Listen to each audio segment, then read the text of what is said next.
Welcome to the review of the Ford Edge and to Drive-In Time, where we review cars and watches. For this specific review, we're taking a look at one of the best-selling family haulers in the United States, which surprisingly for the past 4 years has been losing market segment to other competitors in one of the most hotly competed segments within the auto industry. We also have a chance to compare it against its older brother, the 2013 Ford Edge, here seen in blue. So please join us for this review and see how they drive. Welcome to Drive-In Time, where we cover car reviews and watch reviews, where we're going to get into some of the cool features, both interior and exterior, of these Ford Edges. I have the new 2020 and I have the old 2013. So we're going to do a side-by-side comparison and see how they drive. So before we go into the exterior and cover all of the different features of it, we're going to get into the key, and I wanted to really discuss it and compare it with the old key. So as you can tell, the old key just has a simple unlock, lock button, and alarm, and it is a turn key which you stick in. The new car has remote start, and it also has a trunk opener release. So just as quick comparison, now let's hop into the exterior. So let's quickly discuss the lights. I think the lights and the overall frame of the front grille is overall an upgrade. It's going towards a more aggressive, more modern looking direction, where it does look a little bit more aerodynamic than the old one. It has this sort of black panel here to sort of fake a air intake. Fog lights as well, which are LEDs, which are nice. LED headlight over here that is a really nice daytime running light, and it looks really nice at night as well, and it has bi-xenon headlamps. It's complemented by a really nice grille with this sort of hexagonish type rectangular design going in between the grille frames. I think the chrome accent makes it look a little bit more classy. Let's cover the old one now in comparison. The old lights actually look pretty cool. I'm a big fan of the old design of this car. I like how it's more rounded.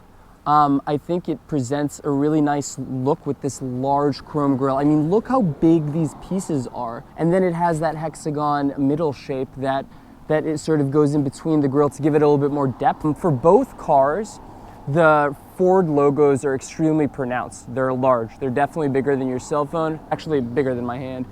And this car doesn't have sort of the daytime running lights within the frame. Instead, its daytime running lights are housed down here where it has bright white LEDs.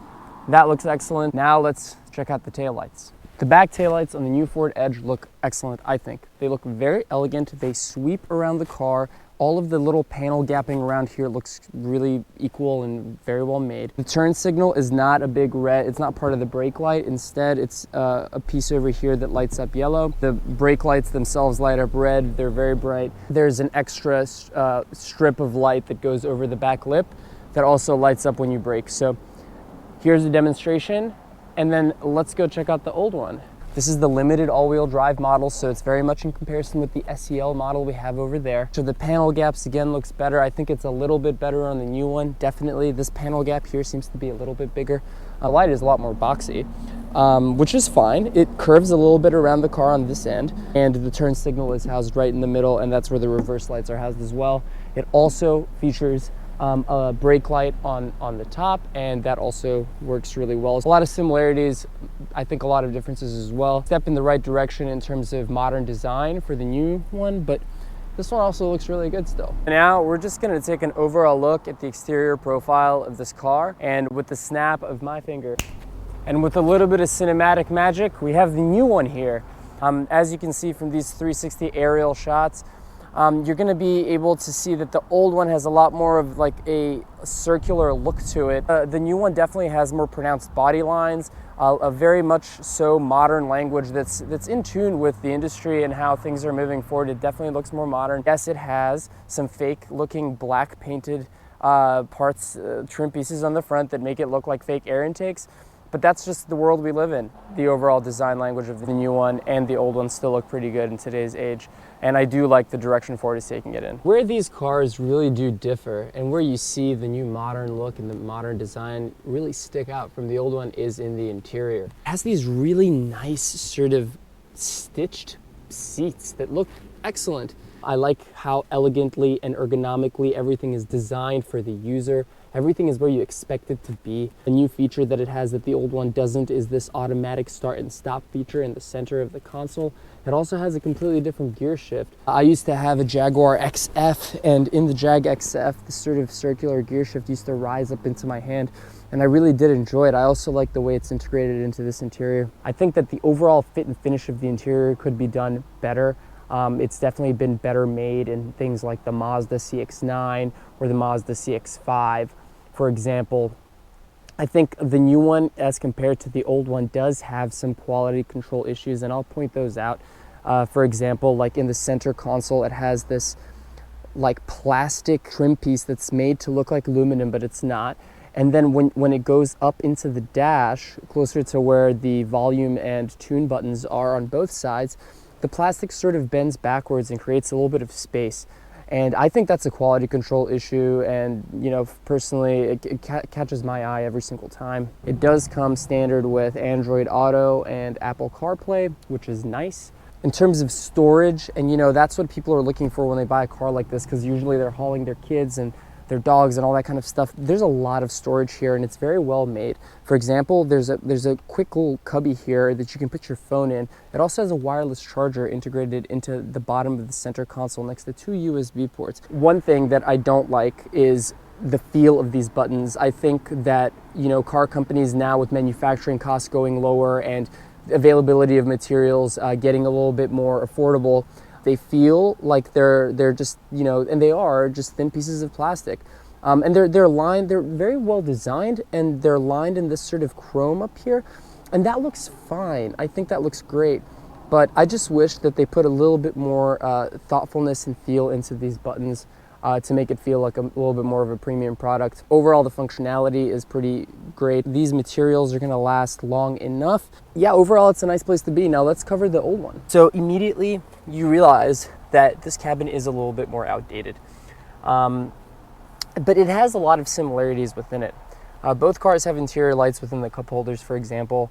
Both cars have this sort of plasticky chrome trim on the interior. This car just is a little bit more sort of conservative. It doesn't have as many large angles, and you know, the front dash doesn't seem to go for miles until you get to the front of the windshield. Instead of push to start, it's a key ignition. The shifter is completely different. This is a typical car shifter that sort of you press and pull into drive, something that we're all used to, instead of the little dial, which I like. One thing I would like to mention about the old one is the heated seat controls are only accessible through the screen, and I really don't like that. I like it when there's a physical button to actually press them. Otherwise, it distracts you from driving when you're fishing around trying to find them. It has sort of this piano black big trim piece here, which honestly, to me, looks better packaged, and it looks more high quality than the new one. Both cars have a very similar dash. This is the one from 2013. Let's just quickly snap here into the other car, where they have one screen on one end, another screen on the other end. This one shows you your fuel, your miles per hour. You have a big traditional style speedometer in the middle with your gears at the bottom, and then another infotainment screen on the right. Nothing much has changed since 2013. Actually, I'm pretty disappointed that the new one doesn't come standard with a fully digital display. So I'm 6 foot tall, and this is how I would be sitting in the front normally. And as I've said in my other car reviews, I sort of lounge in the seat. I really like to lay in it, so my knees typically touch the seat, but that's fine. If I were to be sitting all the way back, yep, there's a lot of knee room there. There's enough headroom, it's fine. One of the things about the new SEL model here, the limited model as well, is it has this really big panning sunroof that's a big sheet of glass going over the whole car. It looks really nice. It makes the cabin feel a lot more spacious, and it makes the back feel a lot more of a premium luxury place to sit. This little armrest here is great. It's small, it's nothing special. I feel like it's a little bit too short actually, because if you were to put cups here, I guess you could put your elbow there, but once you move your arm a little bit forward, you'd be bumping into the cups. It doesn't have any sort of visibly accessible USBs. It has a 110, 150 volt power outlet here, which is a house style power outlet. I think that's very great. You know, you could plug in your, I don't know, You could plug in any one of your household appliances that you would want to bring on your family trip. This is the back of the old Ford Edge 2013. As I said, I like to lean in. This is my seating position as a 6 foot tall person in the front. And in the back, yeah, this cabin feels nice. A little bit more compact. It has a little bit more harder plastics all around. It doesn't have that large, beautiful panoramic sunroof that the old one has. If I fold this down, it sort of folds down with the seat, so it's nice and large. You can rest your hand on the top of the back headrest here. And yeah, it's kind of comfy actually. And it has this sort of more complicated mechanism that opens up like a old warehouse gate. And it's made out of plastic, and yep, that can fit definitely large McDonald's cups or anything else you need. One thing that the new one doesn't have here is this grab handle that you can hold on for dear life when you're going off-roading. One thing that this car doesn't have is it doesn't have that house port. All it has is a 12-volt power outlet here. It doesn't have USB charge ports back here, but then again, in 2013, not a lot of cars did. And let's move into the trunk. The Ford trunk is a really spacious place, especially for the Edge. There's actual buttons here that make it really convenient to drop either the left or right seat, which is really helpful when you're trying to put in big items into the back. For example, I had this car for a couple of days, and during that time, I actually went and I bought a weightlifting rack, which was extremely large, and I was able to put it into this trunk, and it worked really great. There's also a 12-volt power outlet here, but let me demonstrate the seats. So let's fold the left one down. Really easy, and let's fold the right one down. It's not exactly flat, but it works. Probably fit a bicycle in here if you took out the front tire. I know people have been comparing a lot of really cool back space with putting bicycles in there like the Ford Bronco. But yeah, you could definitely fit 2 bikes in here if you took the front tires off. Check out the trunk of the old Ford Edge. As compared, it doesn't have a button on the key to initiate this, but it does pop open automatically. Actually, no, it doesn't. I thought it did, but it doesn't. You have to pop it open yourself. Surprisingly enough, this car also does have buttons to fold down the back seats. And let's see if it folds down to a flat load surface. So there we go. And, you know, actually that's very comparable to the new model as well. So I'm gonna put the figures up here in terms of cargo capacity comparison so you can see which one's larger. But there's plenty of space back here. It has these really cool, very sturdy hooks that you can hook a net back here, or, you know, stop anything from like flying around the back. The cubbies in the sides are much smaller in the old model. As you can tell, the new one just does it a little bit better. So now that we've checked out some of the interior features of these cars and the exterior features, and we've done a side-by-side comparison, I think it's time to get behind the wheel and see how they compare driving. So here we are driving the Edge. And this is the 2020 that I'm in. I have this beautiful large sunroof that opens up. I don't need my sunglasses anymore because it started to storm. There's a lot of really nice storage. I can pick where to put my sunglasses here. There's just so much storage. It's awesome. And that's exactly what people that buy this SUV are gonna want. They're gonna want practicality over anything. I have to start this off by saying this is by far not an enthusiast car, but I thought I may review something that a lot of buyers are into. The market segment is moving. I mean, not just the market segment, the car industry overall is moving towards a lot more practical vehicles that can go the distance, that can go off-road, that can be versatile, that have a lot of storage.